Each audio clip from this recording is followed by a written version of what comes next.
Mexico or, sorry, Nalafa. Oh my god, she's so cute.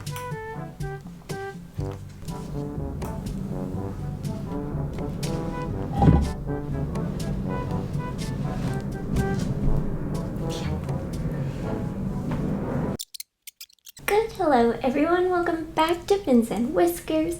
If you're new here, make sure you boop that subscribe button and the snoot, and we'll get on to the video. So as you can tell from the title, I'm going to be discussing things that people hide or just don't discuss in front of the camera or when giving advice.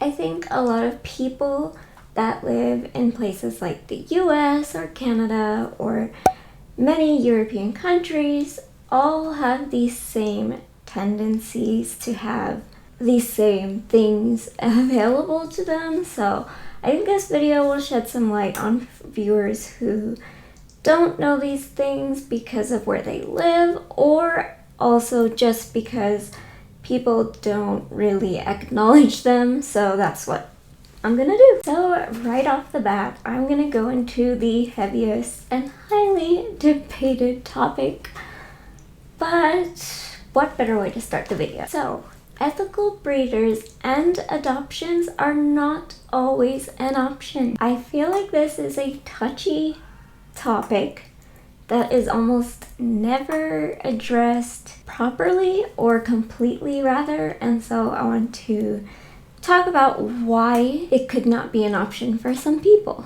So many people advocate good pet care, but what they don't realize is that many of those people that are mostly tailored for audiences in the United States, Canada, and some European countries, developing countries such as Brazil, Mexico, or India, and many other developing countries do not have the same easily accessible options that they do. Now, even country-specific clones of sites like Craigslist or Kijiji, they can be risky to attempt adopting or finding an ethical breeder. Even Facebook Marketplace can be risky, and shelters tend to be exclusive to cats and dogs. Now, of course, there's also individual people with rescues, but that can also be hard to find in your area. People with these issues really should not be held accountable or deprived of having these pets that we love for the sole sake of a problem that those other countries have the most power to fix. Now, following that topic, recommended brands change worldwide. When you search for the proper diet for a Syrian hamster, you're almost immediately met with a mix of Higgins Sunburst and Missouri Lab Blocks. Now, this is very common to find in places like the US or Canada. In places like these, even if you have a Petco or any of the popular chain stores that have locations in several countries, they do not always import the same products that your Petco has, and the same for any of the chains, again, that you have in your area. And these tend to be Pets at Home and PetSmart and Petco. But yes, they do not import all of their products to every other country. And vice versa, those developing countries can also have imports in places like Petco that is not available in the US or Canada and most European countries either. And sure, with Amazon you can absolutely order them, only for the small price equivalent to $100 or more. Now, there are some products that I find in Petco that is the equivalent to the guaranteed analysis that hamsters need, but they may even need you to purchase even more products to get that guaranteed analysis and to make that proper food mix. Mexico's equivalent to the proper ratio for a Syrian hamster's food mix requires 3 readily available products in Petco, and they are not sold in the US, Canada, and some European countries again. And I will put up those 3 products. When I had Simba, I had to make a mix of all 3 of these just to get the required guaranteed analysis, the percentages, and I even found this one to be even healthier than Higgins Sunburst. These places have a bigger disadvantage most of the time, but we will take our dried flowers available in Petco, as well as Zoo Med products and the best fish pellets you could get in the entire world. We will take those. You don't have them. No. Now moving aside from the 2 heaviest topics, and no fault of people who live in countries where they have almost everything easily accessible, this one is just a bit more interesting that some people don't really talk about, and that is you will encounter bugs if you own plants, gerbils, hamsters, any pet at all.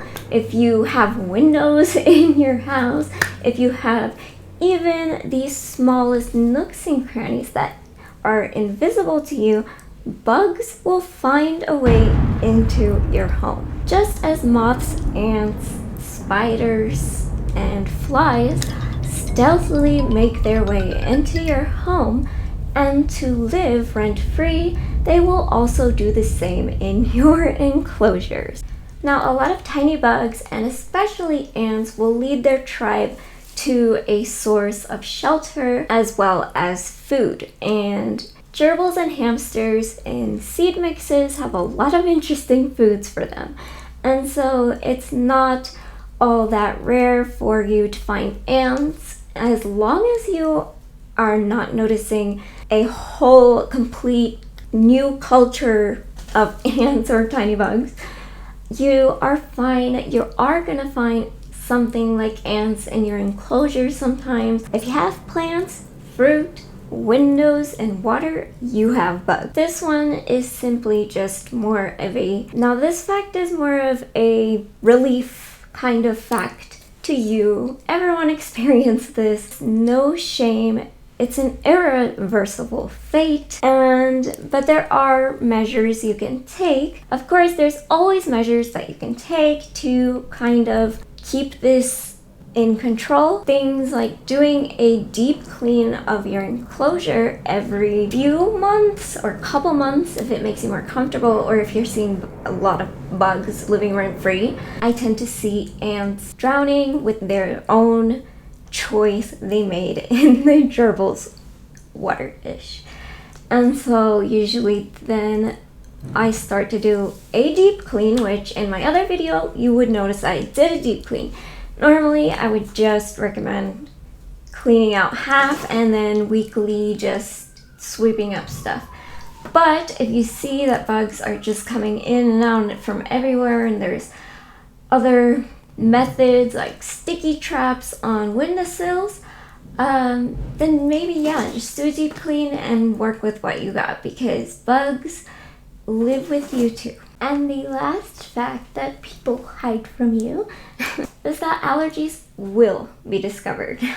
Now, I know this is talked about in prevention before you get a pet, or before you get gerbils and hamsters, basically any pet, because your own good health care is crucial to good pet care. Although many advise you to experience or be with other people who have hamsters or gerbils, to be around with them and to experience possibly any ill effects before getting them. But if you're anything like me, who will you go to know that? I don't have any friends with gerbils or hamsters. In fact, I'm their only friend with gerbils. Or when I had a hamster, I was the only one with a hamster, so it's sad. Now, of course, it's always important to make decisions in a way where you don't have to end up rehoming pets, but you can accommodate. Aside from being allergic to gerbils or hamsters, some people also experience being allergic to certain bedding and hay. Alfalfa is not a hay and should not be treated as such. It's something even your pets need or have to find out. In some cases, people can experience these issues years later, even though it was never an issue before. Do what you can to prevent or work around this, but also seek comfort in the fact that it is not always straightforward prior to accepting them into your care. But that is it for this video. Let me know if you know any things that are kept out when people are advising good pet care for hamsters, gerbils, rabbits, fish, whatever. Let's hear them all, because the only way we can fix problems is to not keep them, or to not keep mistakes a secret. It's very important, and it's no shame. We're only human, and remember that. So, bye.